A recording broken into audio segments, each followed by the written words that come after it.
America permanent గా పోలేదు, పోయింది 4 రోజులకి. తప్పకుండా అచ్చంపేటలో మీరు పిలిచిన తర్వాత అమెరికా నుంచి కాదు అంటార్క్టికా నుంచి కూడా తప్పకుండా వస్తా అని చెప్పి ఇలా బాలరాజు గారు చెప్తే ఇక్కడికి వచ్చినాక మీ ఉపన్యాసాలు వింటే నిజంగా కూడా చాలా ఉత్సాహం వచ్చింది. మా సోదరి పద్మ, నా పేరే సర్పంచ్ పద్మ అన్నది. ఎక్కడుంది పద్మ? మా సోదరి పద్మక్క మాట్లాడింది, పద్మమ్మ మాట్లాడింది. ఏమన్నది? అన్నా మనం ఓడిపోలేదు, మీరు బాధపడకండి, తెలంగాణ తెచ్చిన నాడే మనం గెలిచినము, మన నాయకుడు కేసీఆర్ గారి నాయకత్వంలో అసాధ్యం అనుకున్న తెలంగాణను తెచ్చుకున్నాం, ఇదేముంది అని మాట్లాడింది. ఆ తర్వాత చాలా మంది సోదరులు మాట్లాడినారు. గోపాల్ రెడ్డి గారు మాట్లాడినారు, అమరుద్దీన్ గారు మాట్లాడినారు, రాంబాబు మాట్లాడినాడు, నరసింహ గౌడ్ గారు, శాంత కుమారి గారు, ఒకరుగా చాలా మంది సోదరులు మాట్లాడినారు. అందరు ఉపన్యాసాలు నేను జాగ్రత్తగా వింటా ఉంటే, బాలరాజన్న చెప్పింది కూడా జాగ్రత్తగా వింటా ఉంటే, బాలరాజన్న మాట్లాడుకుంటే ఏమన్నాడు? వాళ్ళు దాడులు చేస్తారు, తాటాకు చప్పుళ్లకు భయపడద్దు. నేను ఒకటే అంటున్నా, దాడులు చేస్తారు, దేంతో చేస్తారు? ఎలక్షన్లలో వాళ్ళు ఇటుకలు ఇసిరేసిండ్రు, ఇటుకలేనా రాళ్ళ? ఇటుకలు ఇసిరేసిండ్రు. మనం కూడా కొన్ని రోజులు చూస్తాం, వాళ్ళు ఇటుకతో కొడితే రాళ్లతో కొట్టే రోజులు కూడా తొందరలో ఉన్నాయి. భయపడాల్సిన అవసరం ఏం లేదు. ఏం చేస్తారు? ఎక్కువ గోర్లతో గీకుతారు, పండ్లతో ఉరుకుతారు, అంతే కదా. మనకు లేవా గోళ్ళు పనులు? మనకు లేదా 60 లక్షల బలగం?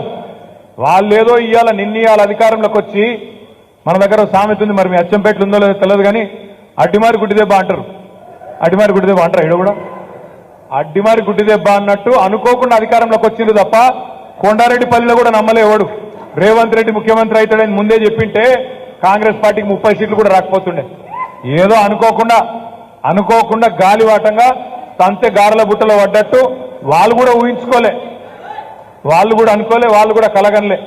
మాకు కూడా చెప్తున్నారు సాటుకు అసెంబ్లీలో, అన్న అమ్మతోటి చెప్తున్నాం, మహబూబ్ నగర్ జిల్లాలో మేము దబ్బన గెలిస్తే 5-6 గెలుస్తాం అనుకున్నాం కానీ 12 గెలుస్తామని కలలు కూడా అనుకోలేదన్నాను వాళ్ళే చెప్తున్నారు మాకు. కాబట్టి వాళ్ళు కూడా ఊహించుకోలే, వాళ్ళు కూడా కలగనలే. అందుకే అసెంబ్లీ ఎన్నికలకు ముందు ఇష్టం వచ్చిన వాగ్దానాలు ఇచ్చింది. ఏమన్నారు? 2 లక్షల ఉద్యోగాలు ఇస్తామన్నారు, 2 లక్షల రుణమాఫీ అన్నారు, అందరికీ అన్ని అన్నారు. కానీ ఇప్పుడు కుడితిలో పడ్డ ఎలకలెక్క అయింది పరిస్థితి. అధికారంలోకి వచ్చిండ్రు, ఏం చేయాలనో తెలుస్తలేదు. అప్పుడేమో అందరికీ అన్ని, ఇప్పుడేమో కొందరికే కొన్ని ఇస్తాం, కొన్ని మాత్రమే చేస్తాం, మిగతా 7 చేస్తాం, కేసీఆర్ గారు ఖజానా ఖాళీ చేసిపోయిండు అని తిరిగి మాటలు మాట్లాడుతున్నారు. అసలు ఆయన ముఖ్యమంత్రిలాగా మాట్లాడుతుండా రేవంత్ రెడ్డి?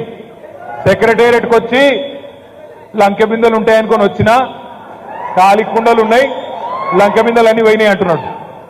లంకె బిందెల కోసం ఎవరు తిరుగుతారన్నా? లంక బిందెల కోసం ఎవరు తిరుగుతాడు? మరి ఇదివరకు కొండారెడ్డిపల్లిలో ఏం పని చేస్తుండనో వాళ్ళ కుటుంబం నాకు తెలియదు, వాళ్ళ ఏం పని చేస్తుండనో వాళ్ళ చరిత్ర ఏందో నాకు తెలియదు, మీకే బాగా తెలుసు. అచ్చంపేటలో లంకె బిందెల కోసం తిరుగుతారంట. ఎవరైనా ముఖ్యమంత్రి మాట్లాడే మాటనైనా అది? లంకె బిందెల కోసం గడ్డపారలు పట్టుకొని, తట్టపారలు పట్టుకొని, నెత్తి మీద దుప్పటి కప్పుకొని అర్ధరాత్రి దొంగలు తిరుగుతారు. ముఖ్యమంత్రులు, రాజకీయ నాయకులు తిరగరు. అవి కూడా ఎక్కడ తిరుగుతారు? పాడుపడ్డ